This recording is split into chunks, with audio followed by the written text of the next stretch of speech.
This is the Patriots Pregame Show, fueled by Dunkin'. He's throwing it toward Thornton, left corner of the end zone, caught! Touchdown New England! The Patriots Pregame Show is your source for all the news and information before every game. He took it to the house! Again! Here we go! The Patriots take the lead! Patriots Nation, welcome to the Patriots Pregame Show, fueled by Dunkin'. Hello, everyone. It's week 4 here on the Patriots Pregame Show, fueled by Dunkin'. Mike Dussault and, of course, Paul Perillo. I'm Kwani Lunis. Of course, the Patriots looking to bounce back after that 21-14 loss against the Steelers last week. But we have some good news. We are going to talk about Christian Gonzalez making his season debut. And, of course, against Bryce Young and the Carolina Panthers, they're going to need him in the secondary.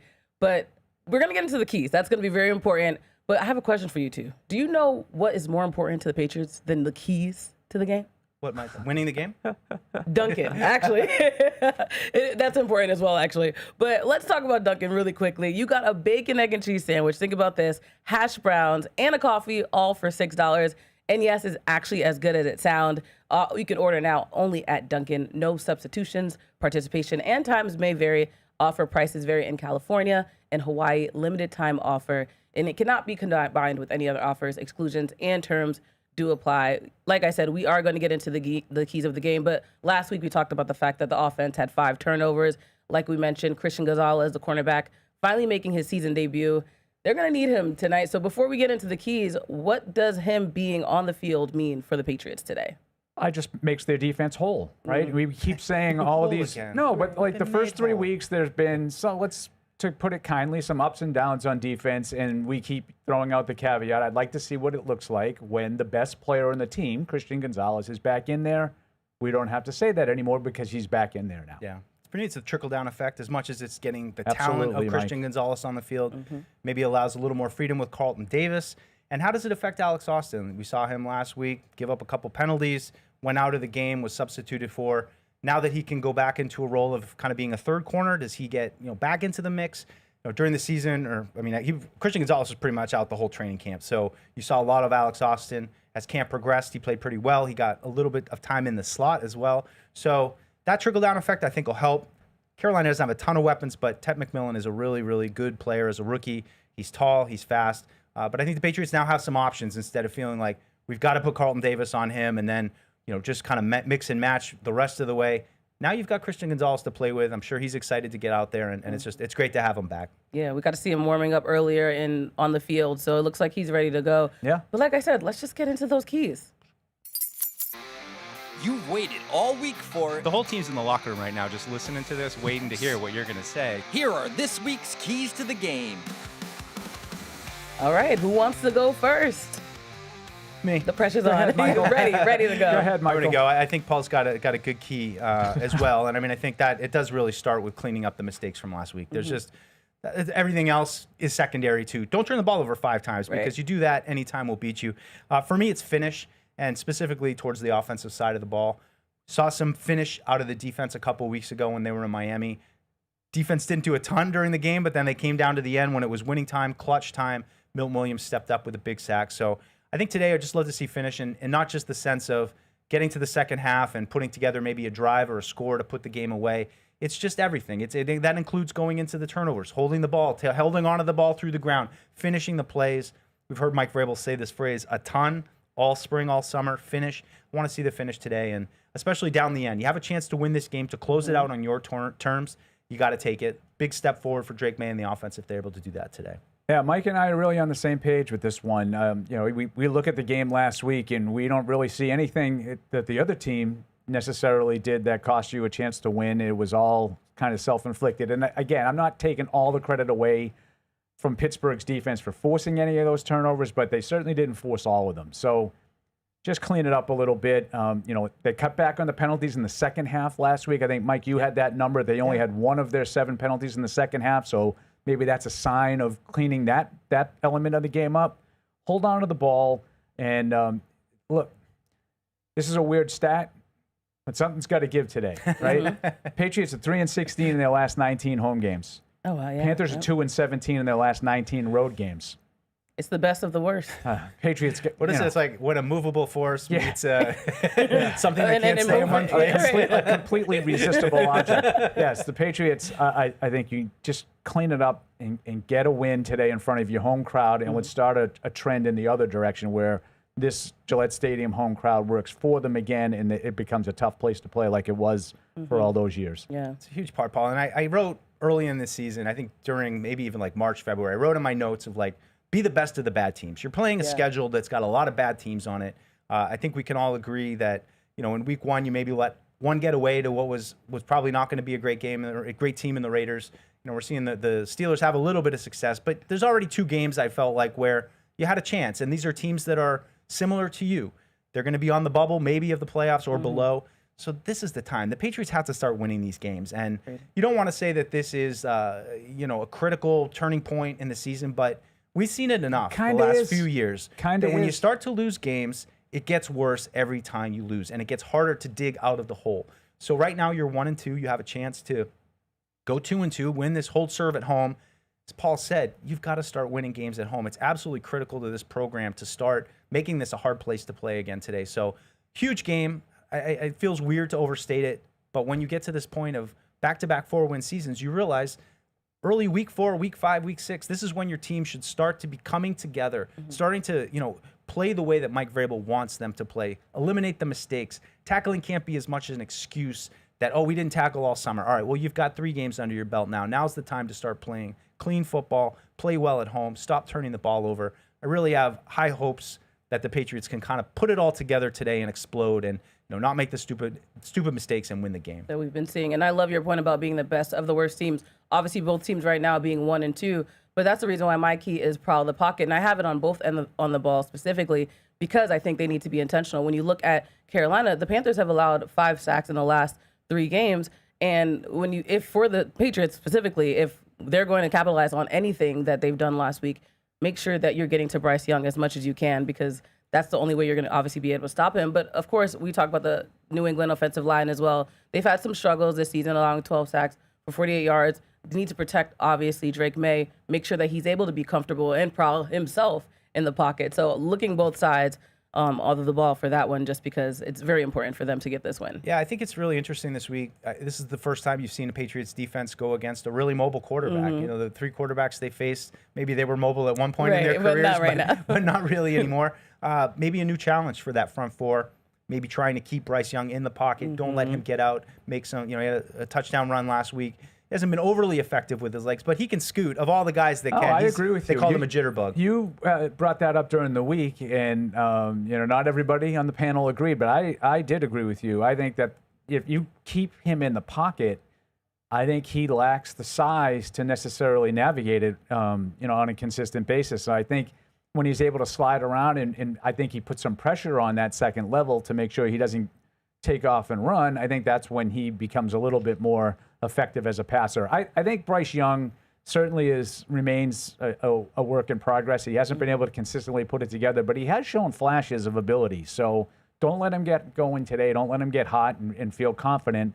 They won 30-0 last week, so they're going to come into this game looking at it as an opportunity to even themselves off after September, which is a huge difference for these 2 young teams that are sort of trying to establish themselves in the next level. 2-2 after September is infinitely better than 1-3. It's really not even close. And even go back to their game 2 weeks ago where they had a great fourth quarter. They made a furious comeback against the Cardinals. Yeah, what is it? Something like 41-0? Right. So the last 5 quarters, they have not been scored upon. They put up a bunch of points.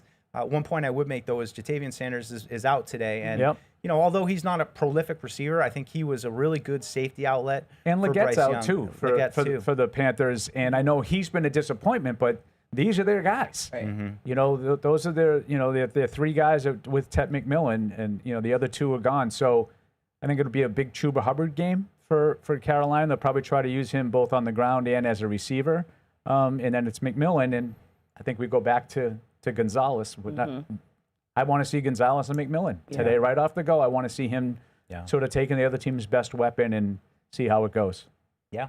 Well, I have to say, you two were very confident with giving those game keys. Hopefully the Patriots are watching and they'll execute on that. But speaking of confidence, it's important to have that when you're on the road. So with Bridgestone tires on your car, truck, or SUV, or even minivan, you're riding on tires that you can trust. Bridgestone tires are engineered to give you a peace of mind so you can focus on enjoying that journey. So whether you're on your morning commute or heading here to Gillette Stadium, you are going to hopefully be using Bridgestone tires. They will be with you wherever life's roads may lead you. Bridgestone solutions for your journey, they're available now at Sullivan Tire.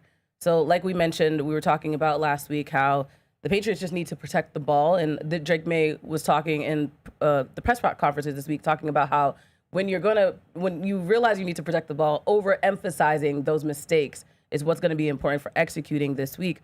So what are you hoping, both of you, to see from the Patriots this week offensively? Yeah, I mean, good decision. So start there and holding on to the ball, of course, as we said, that it's got to start with that. But I think to maybe see an element of down the field a little bit. It's something we haven't really seen yet. Maybe getting Kyle Williams involved a little bit down the field.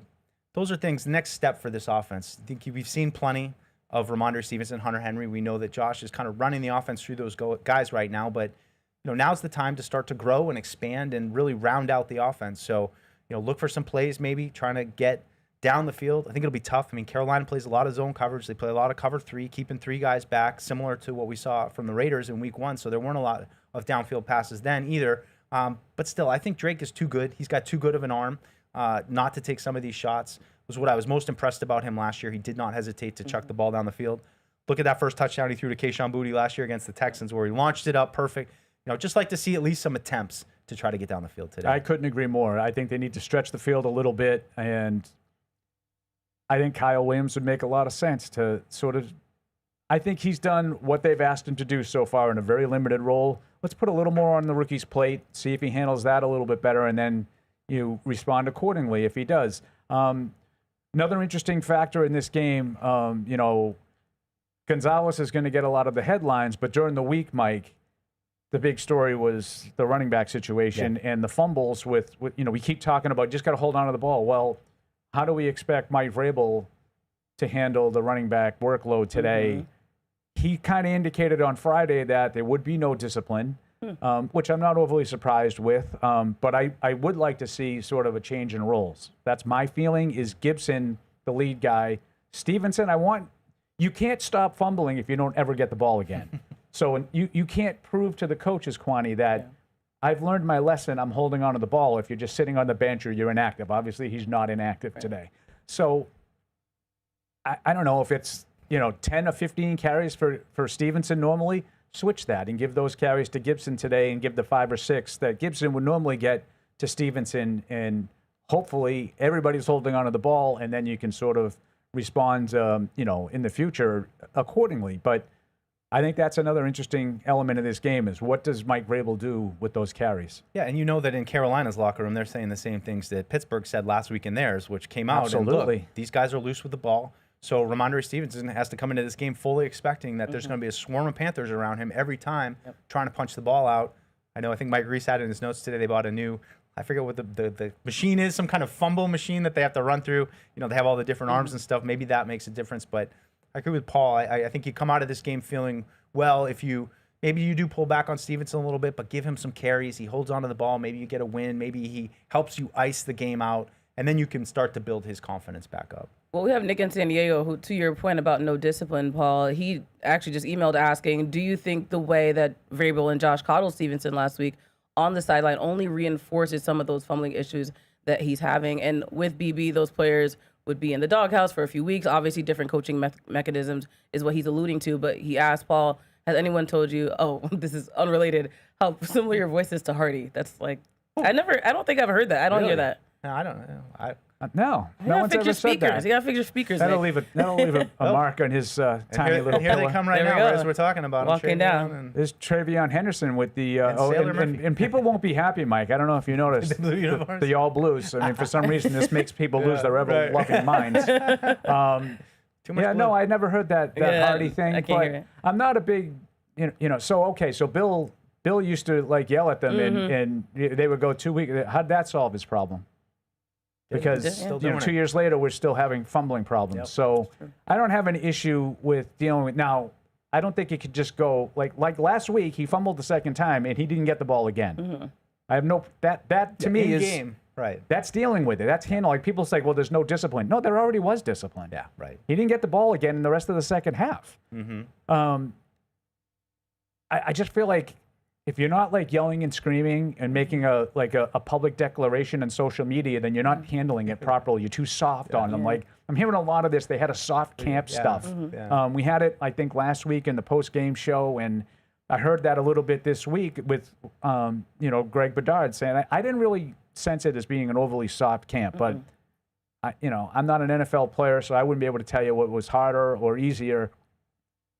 They're dealing with this fumbling issue the best that they can. Yeah. I don't think that they're coddling him, but for the coach to say we're going to need him, it's still a they message. feel like he's one of their better offensive players. So you have two choices, in my view. You can either release him and get someone in to replace him, or you got to give him the ball occasionally and see if he can figure out how to get past this. 9 fumbles in his last 18 games. That's a lot. That's not that small of a sample size. That's a lot. So he's got to get, and only he can do it. I loved his response. I think that was one of the best pieces of audio we had on this show in whatever the 15 years that I've been doing this post-game show. It was last week when him talking about that. They don't need me if I can't hold on to the ball. Yeah. So that's accountability. Now it's put up or shut up. You gotta give him the ball a little bit and make sure that this is a thing in the past. Yeah, especially frustrating in contrast to 2 weeks ago when he had a great game and it felt like Rhamondre's back. This to me felt like his best game in maybe 2 years. And then to follow it up with this, it's just the highs and the lows. They've got to stop with him. He's got to find a way to just stabilize this and stop putting the ball on the ground. Yeah, and it's also unfair to compare the coaching regimes like Belichick and Vrabel. Obviously, also Vrabel having the playing experience, that player-coach mentality is there. He still calls the team out when they need to be called out. So give him time to figure out what his identity as a coach is here in New England. Well, we talked about it all week. It's just, and even Vrabel, I thought when we first heard from him, you could feel kind of it's a really hard thing to deal with. There isn't a magic button where, we set Rhamondre up in the town square and shackle him and be like, all right, he's being punished now. And exactly, it's not an easy thing where you just push a discipline button or a shoulder to cry on button. You have to feel it out, and there's no set formula to it. And that's what always really interests me about coaching. It's so hard to get a group of people to play the way you want together. And this is a prime example of it. Rhamondre Stevenson is a talented player. A few coaches have tried to get him to just be that talented player every game. It's been a real challenge for not only Gerard Mayo, Bill Belichick, and now Mike Vrabel too. Well, we are getting your calls, we're getting your emails, and we're working hard here on the Patriots pregame show fueled by Duncan. And you know who else works hard? Brunt Workwear. They're based right here in New England, as you know. Brunt Workwear, they make boots and apparel that are built for the job site, and their gear is comfortable, durable. Paul Perillo was wearing it earlier in the season and named after real workers in the trades that helped design it. So you can even try Brunt out on the job. If you don't like it, they actually let you send it back. But also, you can save $10 on your first order. You can just go to their website, bruntworkwear.com/Pats, and use that coupon code PATS. We're going to take a quick break here on the Patriots pregame show. We'll be right back. The future with AI will twist and turn. Cisco is the critical infrastructure for the AI era, clearing your path to wide open possibility. Cisco. It's the biggest deal in breakfast, Dunkin's $6 meal deal. You get a medium iced or hot coffee, bacon, egg, and cheese, and 6 toasty hash browns. Dunkin's $6 meal deal is back. It ain't my dad's razor, Dad. Hey, watch it. It's from Gillette Labs. This green bar releases trapped hairs from my face. Game changer. While the Flex, this contours to it. So the 5 blades can get virtually every hair in one stroke. For the ultimate Gillette shaving experience. The best a man can get is Gillette Labs.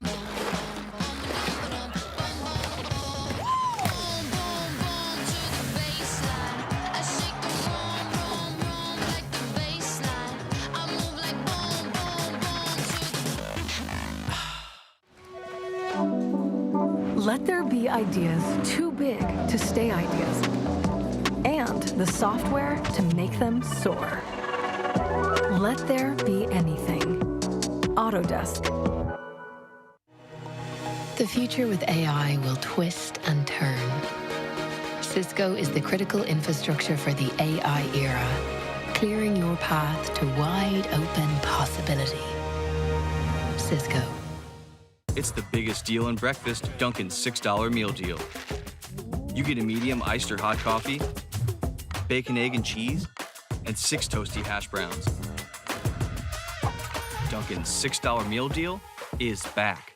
It ain't my dad's razor, Dad. Hey, watch it. It's from Gillette Labs. This green bar releases trapped hairs from my face. Game changer. While the Flex, this contours to it. So the 5 blades can get virtually every hair in one stroke. For the ultimate Gillette shaving experience. The best a man can get Is Gillette Labs.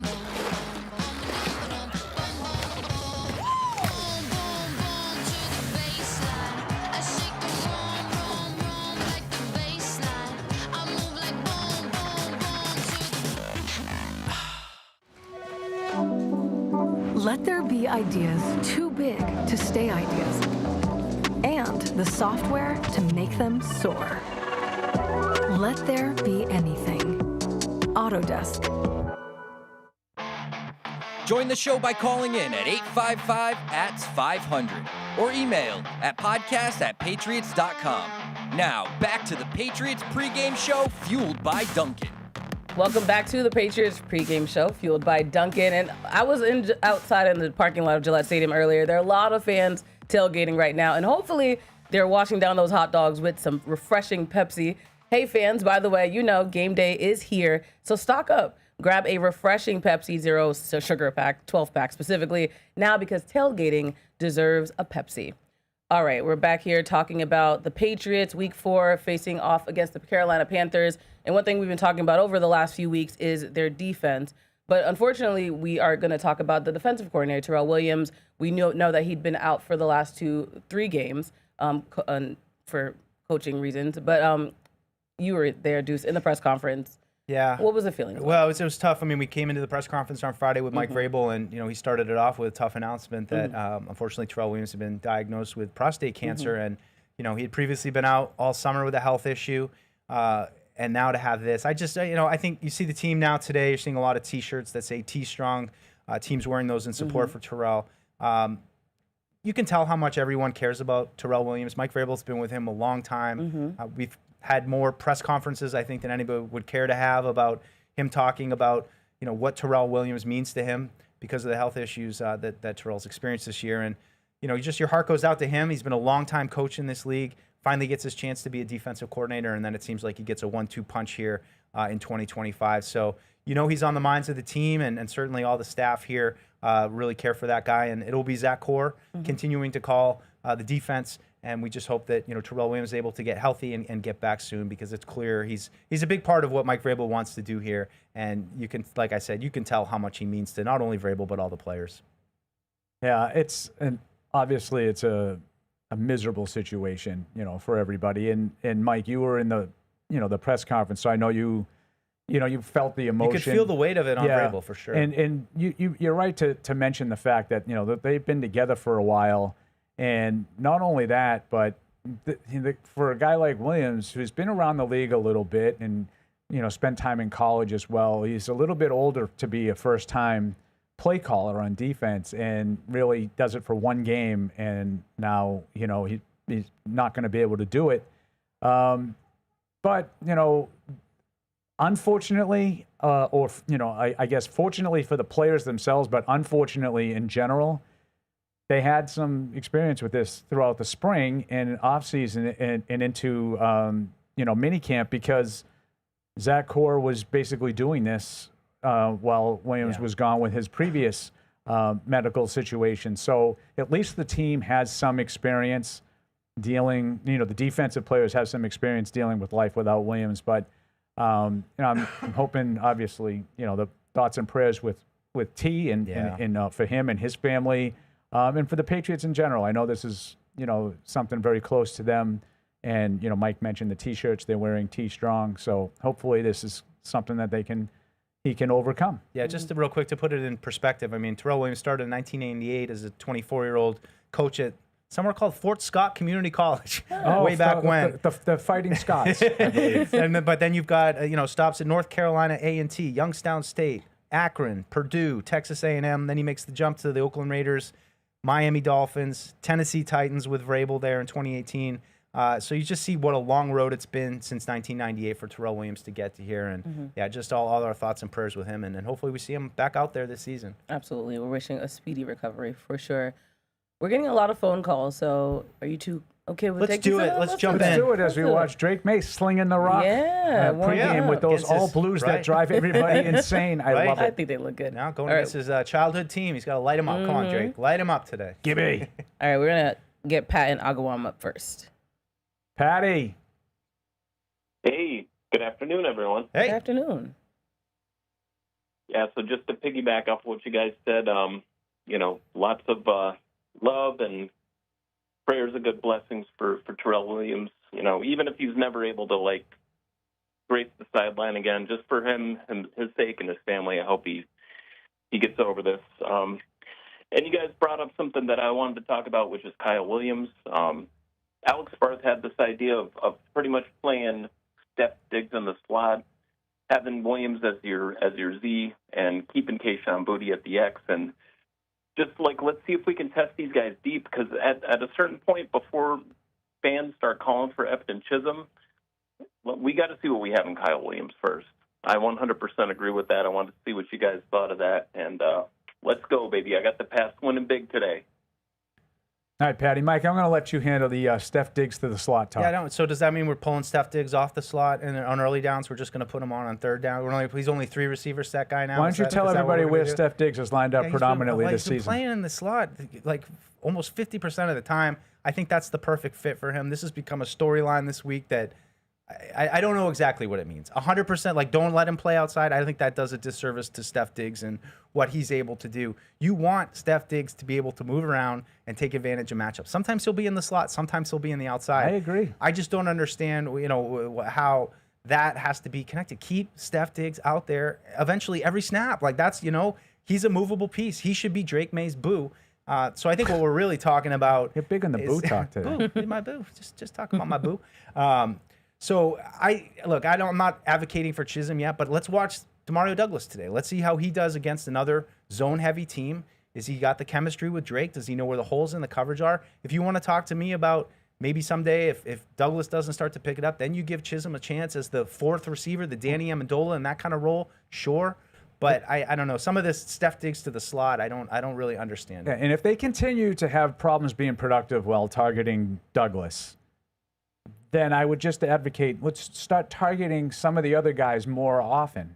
I think that Douglas and Hollins haven't been as effective when they've been targeted as Diggs and Boutte have. Consistently, yeah. So let's, instead of, making wholesale changes to the lineup, let's kind of flip-flop that a little bit and see if we could accentuate Boutte and Diggs a little bit more, because I think when those guys have been targeted, generally the passes have been completed. Yeah. And you see some attempts to get Kyle Williams out there. I think a couple weeks ago, the first play, they had 3 tight ends and just him, and he's cooking down the field, and they're trying to take a shot to him. So he's still a rookie. This is a complicated system. I mean, we've spent many, many years talking about rookies trying to get in to Josh McDaniels' system. I think it's a good sign that he's continuing to grow a little bit. I mean, I think it was 5 snaps, then 8 snaps, 10, So he's seeing a slight uptick, but look, there's no question this guy, Kyle Williams, who, by the way, great personality, hilarious dude.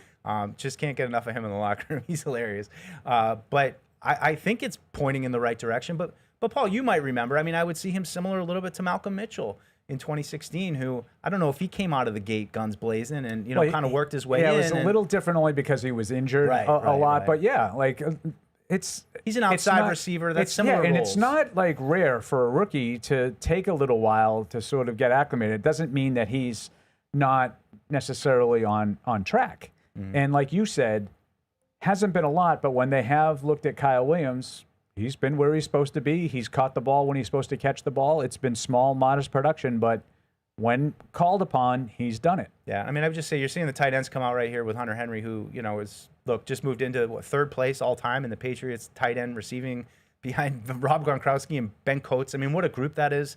I just feel so grateful for Hunter Henry because there's been some downtime since 2021 when he arrived here, but he's been one consistent piece that, no matter who he was playing with, he's been productive. But as Paul aptly hit on this week, you're not going to make it to week 17, week 18 with your whole offense going through Hunter Henry. He's going to get banged up.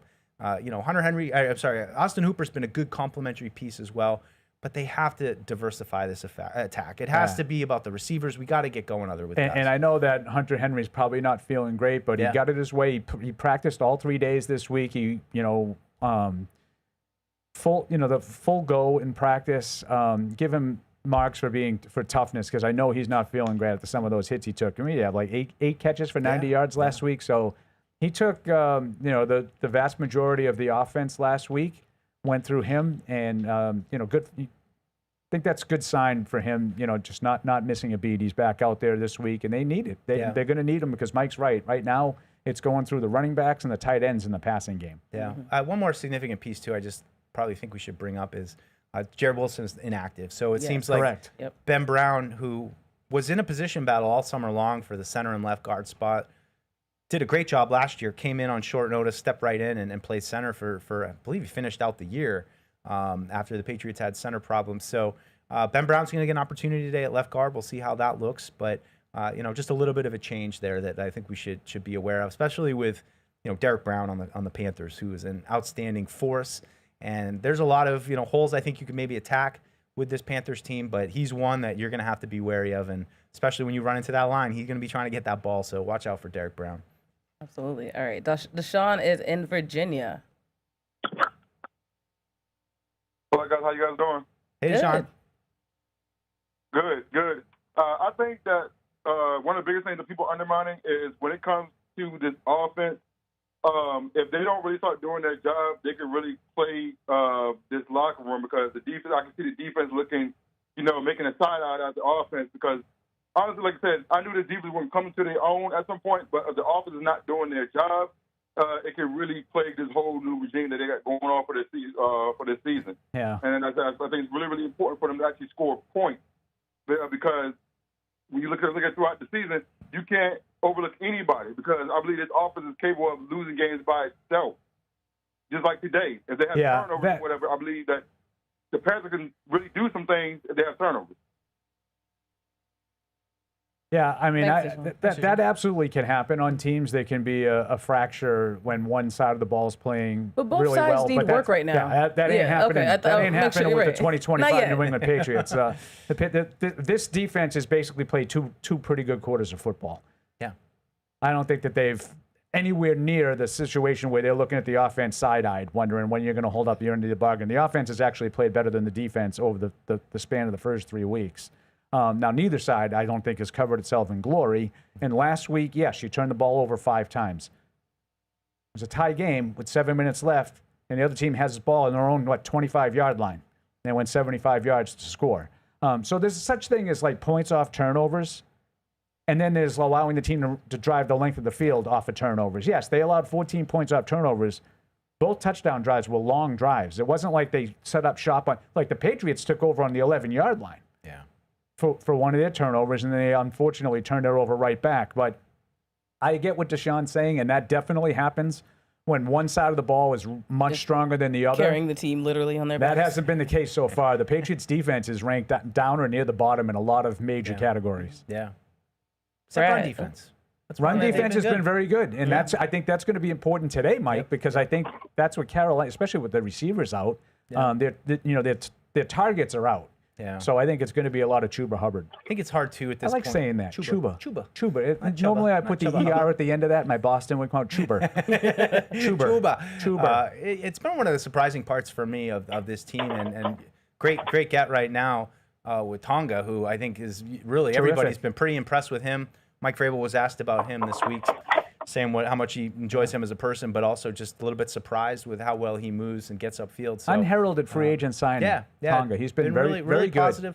I'm curious to see how it get going when they see one of these really devastating run games. I mean, I don't think you've really seen that right yet so far, but it's also a cautionary tale of 3 games down, and you want to go into all the stats and the rankings and say, well, they're number 1 in this and they're 32nd in this, and I try to pump the brakes on that stuff until you get 4, 5, 6 games under your belt. Then I think the stats start to tell the story. But like Paul said, the defense has been so streaky. It's like last week, it's all shut down except for the 3 drives where they went right through you, and those were ultimately the drives that decided the game. So steps on for everyone to take on both sides of the ball. Absolutely. And by the way, Brad in California, I'm so sorry I hung up on you.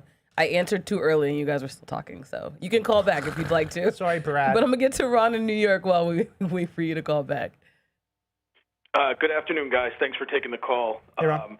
My call is just, what your feelings are on Kaden Wallace. I mean, him being inactive today with, his position group, Jared Wilson being down, and further adding to that is they had a practice squad elevation. Ron, great call. Ron, you should have seen the eye contact they made in studio. Ron, you're going to get the key to the game today because that is, in all seriousness, that's next level fandom right there. Yeah. I mean, it's not one that's going to catch a lot of headlines. Absolutely, Matt. Give him his flowers, as you kids like to say. Give him his flowers. So Mike and I, just before the start of the show, you called it out first, Paul. Yeah, I'll give Ron credit and you credit but it was a combined effort because you also added in that it was Hymas was elevated from the practice squad. So Ron, I think you're right. It's a little odd to me that they had an opening at guard. Ben Brown's going to start. Okay, he's going to start. But Kaden Wallace can't be active. And you had to elevate a guy that is really, I think it's Brendan. Is it Brendan? Brendan Hymas. He's only been here about a month. True. But, and to add to the level, he's played 46 career games in the NFL. So, I mean, he certainly has more experience than Kaden Wallace. But an interesting development to me, absolutely. You want to talk about how do the Patriots, this is bigger picture stuff. This is not very little to do with today's game against the Panthers. This is larger picture here. How do you dig yourself out of this hole? How do you sort of go from a 4-win team back to, to a 12 or 13 win team consistently? How do you do it, Mike? You do it with good draft picks and good young players, and it looks like that might be another one of those draft picks that you're really not expecting to get much from. Yeah. So true. yeah, it's definitely one that is not going to catch a lot of headlines, but it did. When I saw the inactive list come out today, it did catch my eye that he wasn't active today. All right. Well, and by all accounts, everybody's been saying like he's been much better suited to guard, and right, during the summer we heard some people talk about that. I think he was hurt too for a little while and missed some time. No, we'll see. Not great. No, see Drake there getting going. Just curious that is the line we're expecting there in front of him, or if there is any minor juggling, but don't anticipate it. All right, Brad called back. Let's see what he has to say. Thanks, Brad. Hi, Brad. So sorry. It's all right. How you guys doing? Hey. Good. So first off, obviously, thoughts and prayers go out to Terrell Williams. But I had a question from, I believe I heard Mike Vrabel in a press conference the other day emphasize the importance of continuity. I was wondering exactly how much benefit would it be if maybe if Terrell Williams decided to maybe step aside to more of a advisory role so he could focus more on his recovery, and maybe gave Zach Core the opportunity to really, in name, take over the defense, because he made some really good adjustments last week in the game against the Steelers, and I feel like there's been some really good flashes from them. So I was just wondering, really, how important is continuity in a defense like this? And I take the answer off the air. Yeah, no, it's a good call out. I mean, I would point to last week when it was still some uncertainty around Terrell, and Mike said, just for our purposes of staying consistent, we're going to continue the path that we've been on with Zach Core. So it seemed like they made strides to that last week, and now it's really just about giving Terrell Williams the time and space he needs to get healthy. I don't think he's going to be involved much, if at all. And he pointed out Vinny De Palma as well, who was a holdover from last year's coaching staff at the linebacker position, BC guy, linebacker himself, who's probably taken a little bit more workload over for Core, as he's been immersed now and probably a little bit more coordinating the defense, getting ready to call the plays, putting together the call sheet, all that stuff. Actually, one more thing, guys. Could I? Do you have one more? Mike, do you have one more thing? Well, I just saw we'll give you two more. Mike Giardi, friend of the program. Correct. Pointed out that Mike Vrabel said on his hit on 98.5 after Paul's hit, that the lesser of the two hits. Correct. Thank you, Mike. The lesser of the two exciting hits. But saying we need to force Carolina to kick some field goals. Last week, the Patriots allowed 3 TDs on 3 red zone trips. And for the season, the Patriots defense is 31st in red zone percentage. So they've allowed overall 6 touchdowns on 5 trips by other teams. So getting some stops in the red zone, I think, would be a really nice start for this team. Again, look, it's only been 6 times so it's not a huge sample size, But I think it's enough of a sample size to say we got to start playing better down there in the red zone where things get tighter. It should be easier for the defense down there. So something to watch if Carolina does get down into inside the 20. And he also talked about that kickoff thing too. Yeah. That, Vrabel talked a lot about it during the week. Ryan Fitzgerald, I guess, has been really good at those knuckleballs that land in the landing zone, and guys have had a hard time handling them. And right now, it's only 3 games, kind of a small sample size, but the average starting field position for Panthers opponents has been the 21-yard line. So league-wide, I'll bet that's closer to the 30 or somewhere between the 30 and the 35 even. So that's a significant difference. You're talking about 10 yards. Yep. All right, we're going to get into our over-unders. I know, Paul, your favorite part of the show, but what is the over-under on the landscaping that you have left with your yard this season? Oh, boy. I'm way under on that. Well, I have hope for you. Thankfully, nothing says football season like firing up the grill in your backyard and having a cookout, of course. And the best cookouts have the best-looking lawns. The lawns that are cut with Aaron's the official lawnmower of the New England Patriots, is proud to help Patriots fans get back to football. You can visit www.aarons.com to find your errands. All right, it is time for our favorite time of the show, the over-unders. I didn't pick these ahead of time today. I'm going to go with the flow. That's the best way to do it. I know. Just let it fly. Smarter move. Well, she needs to do it ahead of time because she's winning. That's true, actually. You're right. So 4-2. Let's get the scores, 4-2 please. last week for Kwani. Mike and I were 3-3. So for the season, it's 11-7 for Kwani. Mike 10-8. Paul 8-10. So I just continue to suck at everything. Stop. You're going to get better. Yeah. No, it's a game-to-game basis. Just keep building. All right. Let's get it started. All right. We're going to start with Drake May, his passing TDs. That is right now at 1.5.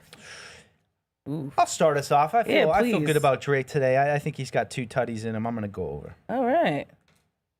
I'm going to take the over as well because I'm a homer. And I'm going to take the over because I think that he should be able to play comfortably against this Panthers defense. We'll see. Hopefully I don't jinx myself or him. All right, up next we have Bryce Young. His passing yards, that's at 210.5. I think that's Paul. That is me. Paul Kwani me. That is me. I'm going to take the over, and this is not necessarily because I think Bryce Young's going to have a great day today. I have a feeling that the Panthers are going to be behind all day and going to have to throw. Okay, that's a good one. You're up. Next, I'm going to take the under just for the plot. Yeah. There's no rationale, honestly. I'm with you. I'm holding out hope for a real suffocating defensive performance today. I'm gonna take the under, please. Giving hope.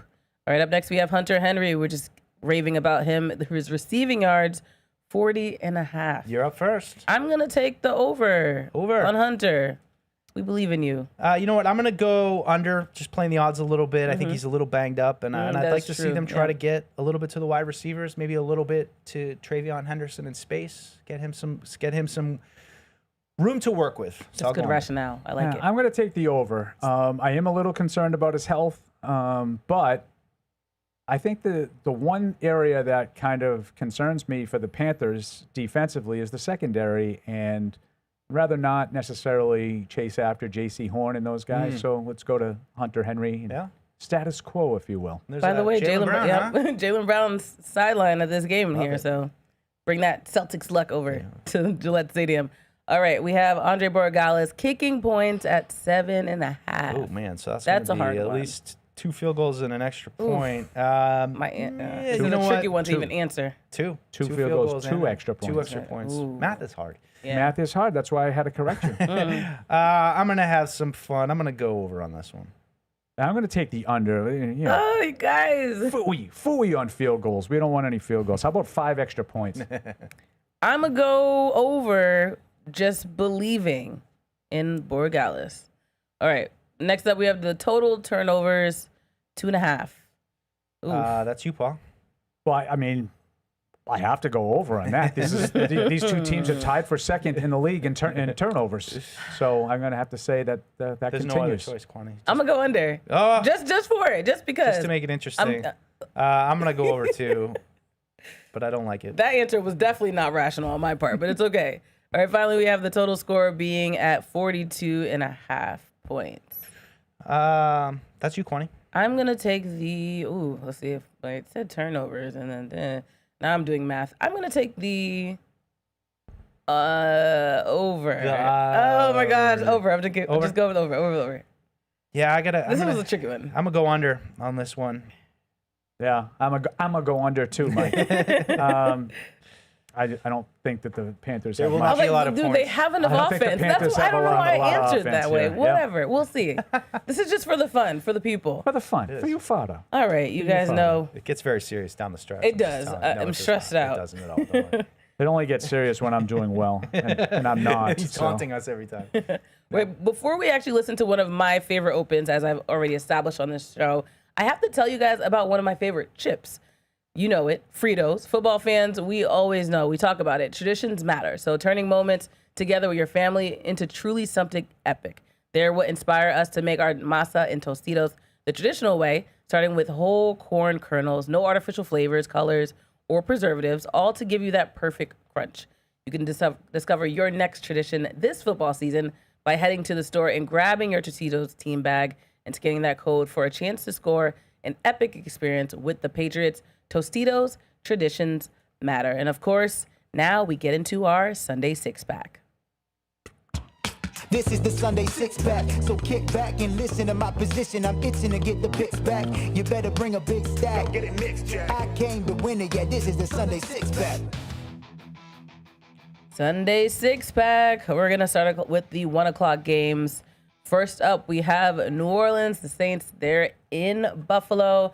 Of course, Buffalo being 3-0 right now, top of the AFC East. So, what do you two say? This feels like an easy one. That's the question. That's a lot You of feel points. like Buffalo 14 and a blows half. doors? Do they get disinterested and not quite blow doors? I'm going to try to be consistent with my picks from the week, and I will say Buffalo blows doors. I'll take Buffalo, lay the points. I think that's a good idea, and I'm taking Buffalo as well. Yeah, I will. I don't want to lay more than 2 touchdowns in an NFL game. I'll take the Saints, although they stink. For the plot. We'll see. These are the next 2 teams the Patriots face, by the way. So that is true. Interesting factoid, Cliffy Clavin. These are the next 2 opponents for the Patriots. That's very interesting observation there. All right, up next we have the Chargers at the New York Giants. And I'll tell you guys off the top, I am not taking the Giants in this one. I am taking the Chargers. Chargers by 6. Giving them too much. Chargers by 6. Oh, yes, by the way, sorry. Big road favorite there, Mike. Forgot to mention the spread on Buffalo, by the way. 14.5. My bad. Yeah, I'll take 6. I'll take the Chargers too, but feels like a little missed opportunity of not having Jackson Dart here in New England. Just Dot. Yeah. That would be a great name for Pocket the Boston Dot. accent. Put a Dot in, kid. You're gonna have a Darty? Little Darty? I went to a Darty yesterday. I'm gonna take the Giants. I actually think the Giants might win this game outright. Wow. Outright. Someone believes in that. Got some Giants. I don't believe necessarily in the Giants. This is Patriots blue, okay? I'm beating all the allegations today. Up next, we have the Eagles. They're 3-0 as well against the Buccaneers. Also 3-0. Philly with a 3.5. Good game. Yeah, that would be a really good game. Good game. Is it me? I will take Tampa Bay. The Tampa Bay. I'm a little worried about Mayfield's health. He's taking a lot of big hits. I know he was kind of questionable all week. He is going to play. But I'm going to take is he going to bake? Bucks. That's the question. Let Paul. Baker bake. Let him bake. I don't know why that. Let Baker bake because it's nonsensical. Me too You hard. are right to laugh about it, Kwani, because it makes no sense. It's a Fredism. Let Baker bake. Much like everything Fred says, it makes very little sense. He's going to bake up a win today. What do the Sharps Baking on the know? field. Yeah, it is hot. I was baking when I went on the field earlier. So it's warm. It's good. It's warm. I was actually asked in my pregame chinwag on the Sports Hub if I thought that the weather might play a factor in this game. Your favorite question. Right up because your it's so warm. I was like, guys, what are we doing? You never think of it that way, right? Well, the sun was beaming. It's almost October in Foxborough. Unless it's like inclement weather, why would the weather be a factor? But who knows? You never know. I wondered, why am I so hot? Oh, man. So I'm What do going you to guys take the Eagles. I'm on Tampa. Tampa. Wow. Tampa for Mike, Philly for Kwani. I feel like That's you why guys are Kwani's just against me today. I forgot Just to, do the by the way, opposite of- say last week Kwani went 3-3 in the 6-pack. Paul and Mike went 2-4. The season standings are 10-8 for Kwani, 8-10 for Mike, 7-11 for Paul. So those standings are updated off of the sheets that you have. I'm just I'm the best of the worst, really. So that's what it's coming down to. All you really need to know is Paul is in last place in every possible metric there is out there, whether it's PFF or AWS. What's going on with you, Doc? The season-long standings on PU on Thursdays with the spread overall. Yeah. Six-pack, over-under. I think he's purposely tanking. That's what just I'm be happy to know that You don't Paul's know in Paul. last. You don't know Paul. Paul doesn't tank anything. You don't? Okay, not taking. All right. Well, maybe this week could get some luck. All right, let's look at the 4 p.m. Maybe this week for you, little guy. Hang in there. Thanks, Beth. Hang in there, bucko. We have the Colts at the Rams. Rams with 3.5. Another good game, Mike. Another great game, yeah. I don't know if it's back to me. I guess it's back to me. I'm going to take the Rams at home, but I think Rams. the Rams are great. Or the Colts have been a great story. Daniel Jones, I love when this kind of stuff happens. It's just chaos for the league, and all these people think they're like done with their quarterback, and now it gives you like pause to be like, well, look at Daniel Jones. Wow, look what's doing there. We'll see if you can keep it up, but I got the Rams at home. I think they knocked the Colts off today. That's a good one. I'm going to go with the Colts. Okay, I'm going to take the Rams too. I like the Rams, as you know. You do? Yeah. It's my adopted Puka NFC Nacua team. is a player. Yeah, and I guess Devontae Adams is going to play. Yeah. Daniel LaRusso's going to fight. I knew where he was going. You guys I was are ready. in sync So today. I'm going to take the Rams. Up next, we have the Jaguars at the 49ers. San Francisco with 3.5 of an advantage. Yeah. Brock Let's Purdy see. back in the saddle, Mike. I'm going to take the Niners at home to get that one done. I'm with you on that. Yeah, I'm going to do that as well. Yeah, but it just You can't bet against Brock Purdy. Well, you can. Yeah, you got it. But you just might be wrong. Right. All right, last but not least, of course, the Carolina Panthers and the New England Patriots, both 1-2, but New England, 5.5 advantage. Yeah. Yeah, I'm going Patriots in this one. I feel like you got to win this one. You got to get on track. It's just this is too important of a game right here, and this is a winnable game, and this is where you define your season. Are you going to be the best of the bad, or are you going to be an up and down against the bad teams? We're at that point. I said it at the top. We've been practicing. We've been doing it for a while. You know, Bill Belichick always used to say, like, week 5, week 6 is when you start. All right, we're getting to that point. This is when you start to know what you have, and you have to start playing like the team you're going to become. So I like the Patriots today.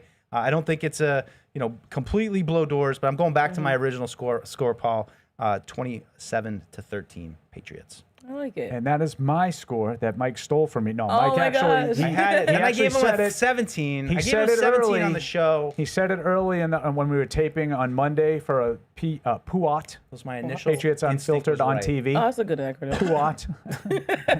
It's spreading. was sarcastic. It's catching on. I believe it's It's like trending. fetch. The kids are saying it. So I had the same score, 27-13. I think the Patriots force a couple of turnovers. I think they run the ball effectively against a weak Panthers run defense. It's averaging almost 6 yards a carry allowed.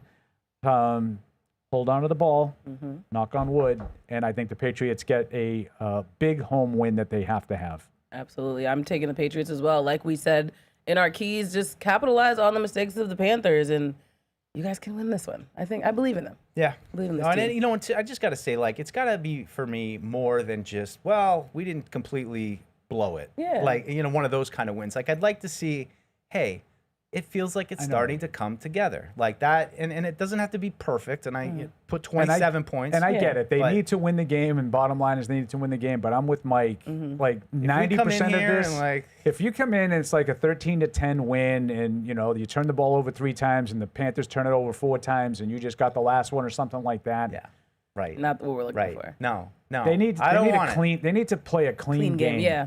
I'd love to be sitting here in a few hours and be saying, I mean, they got to go to Buffalo, but if they play like this, it's at least going to be interesting. Like they're going to give them something to think about.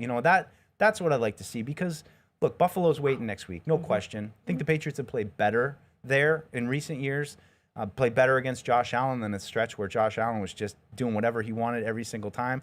I mean, for the most part, it's still kind of been like that. But I think at the end of that, then you have New Orleans. You have Tennessee. Yeah. You have winnable games. So you lose this one, or you drop it, or you don't play great, and then you don't really have any confidence going into Buffalo, and then maybe Buffalo hammers you. Now you're like, well, we got to save our season against the Saints in New Orleans, which even if the Saints stink, New Orleans is a tough place to play generally. Trip, you can never just pencil in a win on the road against any NFL team. So New Orleans, I'm penciling in that. All right, fair enough. I'm not penciling in the one against Tennessee. They're going to hold it. Yeah, I would agree. These are like, we could talk about all this stuff. These are like toss-up games. Mike keeps saying something that I think makes a lot of sense. Like, can you separate yourself as being a little bit better? We're in the lower tier of the league until otherwise proven, right? Mm-hmm. Can you separate yourself that, you know, Carolina, Cleveland, New Orleans, right now the Jets and Miami, can you separate yourself from some of those teams and say, okay, we're not great. We're not a playoff team yet, but we're not that. And today's one of those games. Yeah. Like, I think Carolina's trying to prove that they're not one of those teams either. So prove that you're better. Yeah, and then it's going to stay interesting into November and December. And, you know, I don't need them to be in the playoff hunt necessarily, but it'd be nice to feel like it's at least a possibility and that you're, you know, playing meaningful games when you get into November and December. Because to me, the biggest point, and go back to what I've said it before, and it's the biggest thing I've learned from the last 2 seasons, every loss makes it worse. Every single loss makes it worse. So you have to stop the bleeding now. Get a win in September here, the last days of September that you can feel good about, build some confidence and some belief in this team. That was what we were talking about after that Miami win, the buy-in from the team. Let's see a Mike Vrabel Patriots win out there, what he wants it to look like. Tough, after the ball, finish every play. I like that. All right, Marcel called in before the end, but you know what? We have a little bit of time, so we'll let you Marcel in Brooklyn. Yeah, close it out for us, Marcel in Brooklyn. Hey, good afternoon, Pats Nation. I want to go with the New York Giants, Jason Hart and Russell Wilson, looking to turn things around this afternoon against the Chargers. So I got to go with the Big Blues. So I have to say, after those losses against Dallas, Washington, and Kansas City, the Giants are looking things forward to turn the things around. Your thoughts on this? I think you called the wrong show. This is a Wendy's. I was like, wait a minute. What is that a line? This was not the Giants pregame show. What is this? Is a This Wendy's? was a troll. That was a troll. It's in the zeitgeist, though, with someone like, Sir, I think this you is called a the Giants pregame show. I was like, sir. wait a minute. Am I missing something? I thought it was your friend No, calling you. I did not set this up. I promise. Well, that was not the way we wanted to close He out. didn't even drop a Jackson Dot. Yeah, that's true. I think Well, if Jackson you're in Dott's Brooklyn, there's no gonna get in accent over there. Throw it to neighbors. I mean, you know, the Giants had a lot of New England fans back in the day. I'm sure there's still some old timers That's out true. there. that New still England's have some tricky love when for it the comes to Giants. fandom, for sure. So New England is Giants country. Yeah. Technically speaking, 1-800-54. Thibodeau, kid. We just drafted Carter. We got Dot. You have a good accent. I'm even working on having one. Don't. I don't know. It's unbecoming. All right, well, we have so much to look forward to. Any final words? Christian Gonzalez making his season debut. I'm excited. The weather's beautiful. Yeah, no, the birds are singing. It's a great day, and that's why you want it to all come together because it's great to get Christian Gonzalez back. You feel like the team, you see them all out there in their T-shirts supporting Terrell Williams, and you never want that to happen. You never want to have to say, "Oh, let's rally for Terrell Williams" or anything like that. But I do think like that there's that. a sense of, in a locker room, hey, this is our guy, and let's go put a performance out there that would make him proud. And I'm sure Zach Core getting an opportunity now to really jumpstart his career. And we spend so much time talking about coaches leaving and going. Well, Zach Core's getting a lot of really good experience right now, and he's another one of those trusted Mike Vrabel confidants that, we'll see. I mean, I think there's been some growing pains for him, too, with calling some of the defenses and that. I mean, you've seen some adjustments that he's made that have really worked well. Let's see how they come out of the gate today. Do they come out, get a stop, really come out and know what they want to do and execute right out of the gate? I think that'd be a really positive sign for the defense after last week. Yeah, and I'd like to see Drake May kind of put it together. 2 weeks ago, he played a really good game, but he wasn't asked to do a whole lot, only throwing 23 passes. Last week, I thought there were long stretches where he played really, really well, but then he had a couple of turnovers. So I'd like to see him put it all together and have a clean game that he's more involved in. I'm not necessarily expecting that because, like I said a little while ago, I think they're going to run the ball a lot today. But Mike's point about separating from the pack is the one that I want to be talking about in the post-game show. They took a step forward. Yeah, this is going to be the fourth game to me that was kind of a toss-up that they're playing. So I always say, what happens when you have toss-up games? Well, they generally go either way. Right, unless you're one of the lower-ranked teams, and then maybe they go one out of four. So you go 2-2 in toss-up games, and that's not the worst scenario. Yeah, I think it sounds like we're obviously not expecting perfection out of the Patriots right now, just progress from last week and continuing to clean up.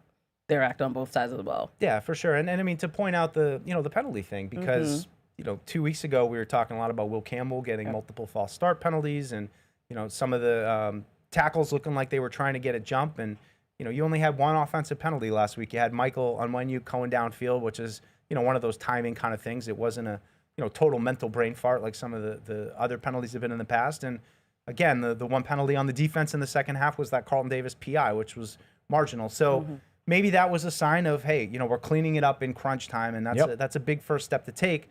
The turnovers still persist, though. In crunch time, they got to clean those up. All right, well, before we go, we have to pay our bills. So Patriots Pregame Show, we talk about it being fueled by Dunkin', but it's also sponsored by the Massachusetts 250 campaign. They're commemorating a history of possibility. You can plan your revolutionary weekend at massachusetts250.org. That does it for our Patriots Pregame Show. We're going to go ahead and watch the game as you are as well. Thank you for tuning in, and we will be here right back after the game with all the recap and analysis. Thank you. Hey, this is Evan. Thanks for tuning into the show. If you really want to help us, make sure to like us on Apple Podcasts, Spotify, or wherever you get your podcasts. Also, make sure to follow on the New England Patriots YouTube channel to see this show and everything else we do here at the Patriots. Thanks a lot.